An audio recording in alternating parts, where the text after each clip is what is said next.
There were no Indians here when Christopher Columbus got here. There were people from Africa who had been here for over 10,000 years before Christopher Columbus was born. It's time for us to teach our children the truth. There's been a giant psyop against the black community, this victimhood put on them, that they all came here in a fucking boat, defeated and turned into slaves, right? When in reality, they discovered America and were here before a lot of people. After you have shackled and enslaved a people, branded, castrated, lynched, burned, and tortured them, you called them 3/5 of a man, subspecies, an ape, a monkey, and a general inferior creation, how can we then admit that they are our teachers and the ones who gave us civilization? How can we admit that we descended from Greece and from Rome, and that Greece and Rome stole everything they knew from Egypt? The African origins of civilization, the African origins of Christianity, the African origins of science, the African origins of everything.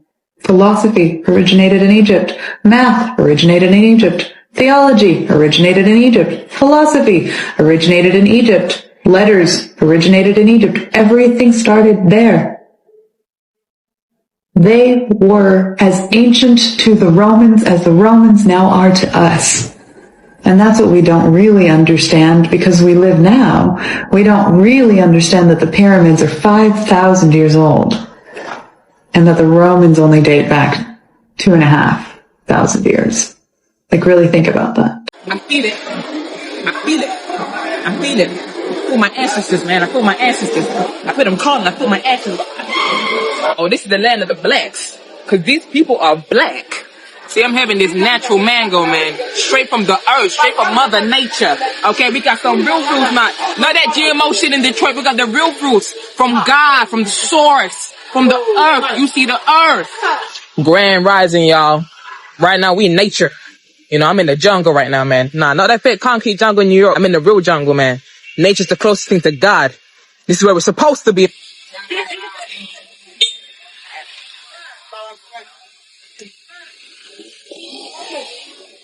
Cause like when I see myself in y'all, man, we family. We family, we the same, man. They see us the same way. No, I said it. Yeah, man. I feel it. I feel it. I feel it. I feel my ancestors, man. I feel my ancestors. I feel them calling. I feel my ancestors.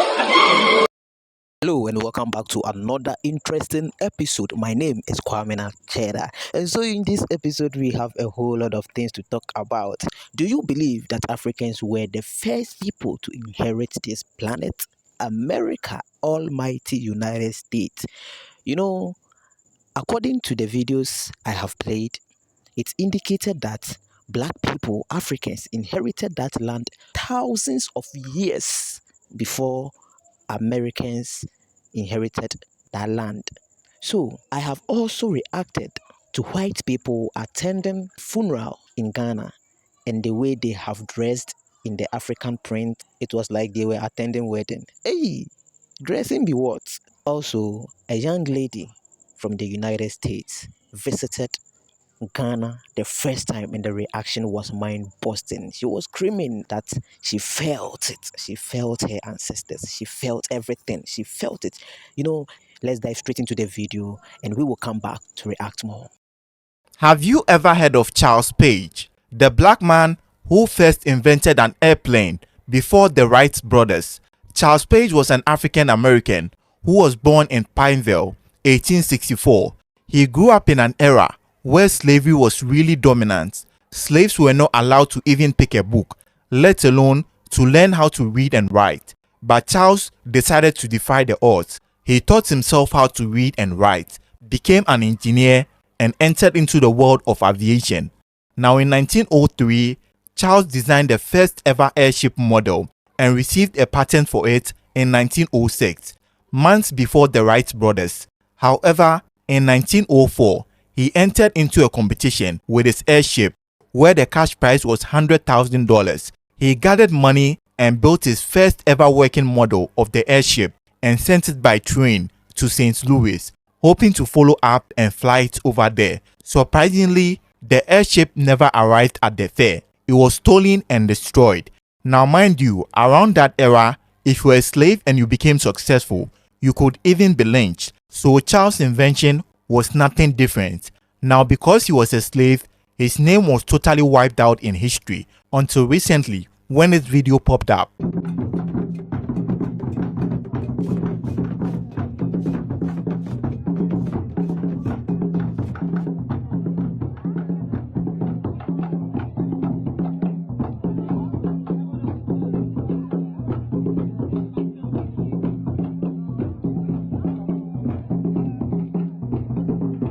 There's a viral video of Obroni people in Ghana participating in the funeral celebration. You see, it's astonishing how these foreigners don't just want to come and witness the Ghanaian culture.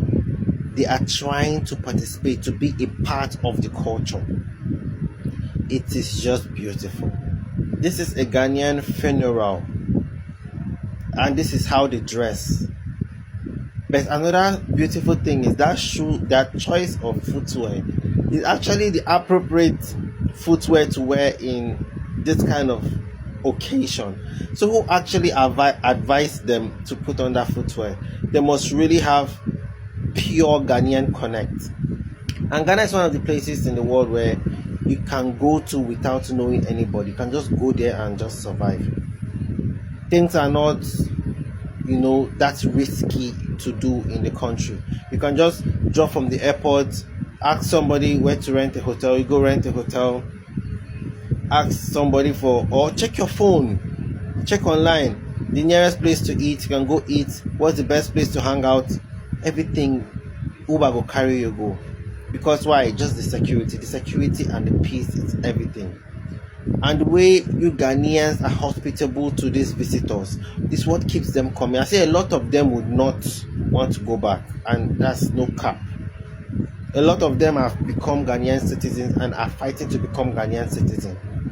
Some Nigerians on the internet have been so pissed off, they're angry, they've been in Ghana for years, they've been trying to get the Ghanaian citizenship, while these Oyibo people are just coming and they are getting citizenship without even stressing. It is just the reputation that your people are keeping in their country. If your people behave themselves, Ghana go rush give you citizenship. Nowadays, everywhere Nigerian goes, Ghanaians will just take corner eye, they look them all. Every other people will take corner eye, they look them. Why Nigerians are some of the best people in the world, honestly.